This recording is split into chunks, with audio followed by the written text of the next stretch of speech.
بسم اللہ الرحمن الرحیم۔ ناظرین، ویلاگ نمبر ہے 61 اور قسط ہے اس کی 6، یعنی آج کے لحاظ سے یہ چھٹی قسط ہے اور پیج ہے 325۔ ناظرین، غزوہ بدر کے بعد کی تیاریاں، یہ ہے ہیڈنگ مین اس کا، بدر کے بعد کی جنگی سرگرمیاں، مین ہیڈنگ یہ ہے۔ ناظرین، یہ کتاب جس کا نام ہے الرحیق المختوم سیرت النبی صلی اللہ علیہ وسلم پر دنیا بھر میں اول انعام یافتہ ہے۔ یہ کتاب مولانا صفی الرحمان مبارک پوری اس کتاب کے ہیں رائٹر، جو ہم آپ کے سامنے رکھ رہے ہیں۔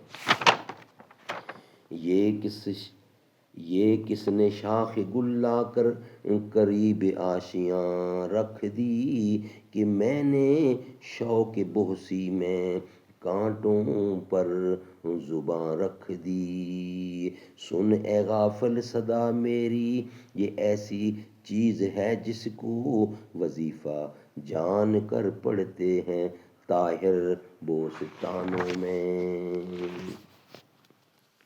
ناظرین، ہیڈ ہے بنو قینقاع کی عہد شکنی، یہ ہیڈنگ ہے۔ ویلاگ نمبر ہے 61 اور آج کے لحاظ سے یہ چھٹی قسط ہے۔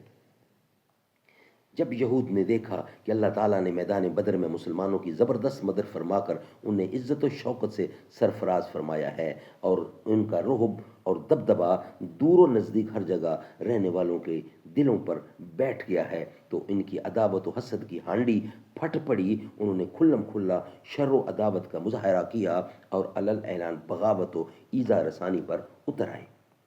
ان میں سب سے زیادہ کینہ توز اور سب سے بڑھ کر شریر، ان میں سب سے زیادہ کینہ توز اور سب سے بڑھ کر شریر کعب بن اشرف تھا، جس کا ذکر آگے آ رہا ہے۔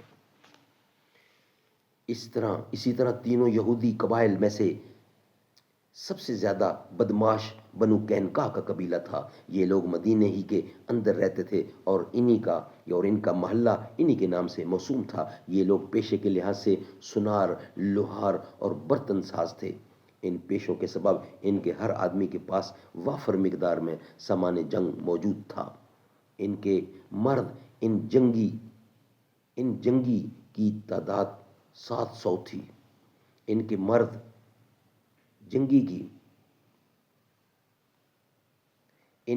مردان جنگی کی تعداد 700 تھی اور وہ مدینے کے سب سے بہادر یہودی تھے۔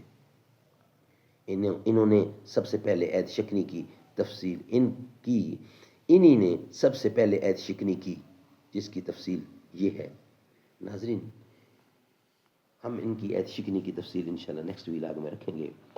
آج کی 6 قسطیں الحمدللہ مکمل ہوئیں اور ناظرین، ہم آپ کے سامنے غزوہ بدر مسلمانوں کو فتح نصیب ہوئی اور دشمنان مکہ مدینہ نے مزید تیاری شروع کر دی کہ دوبارہ ڈٹ کے اس فتح کو ختم کیا جائے۔ تو اس سلسلے میں یہ بیان چل رہا ہے بدر کے بعد کی جنگی سرگرمیاں، جو ہم آپ کے سامنے رکھ رہے ہیں، جس کی آج آخری چھٹی قسط تھی جو ہم آپ کے سامنے رکھ رہے ہیں۔ باقی ایسا انشاءاللہ کل پیش کریں گے۔ معراج کا سفر ہے، پرچم لیے ہیں قدسی، حوریں سنور رہی ہیں، تزئین ہو رہی ہے، ہونے لگی سلامی تو دولہا مصطفیٰ ہیں، جنت کا کونا کونا سب کچھ سجا دیا ہے۔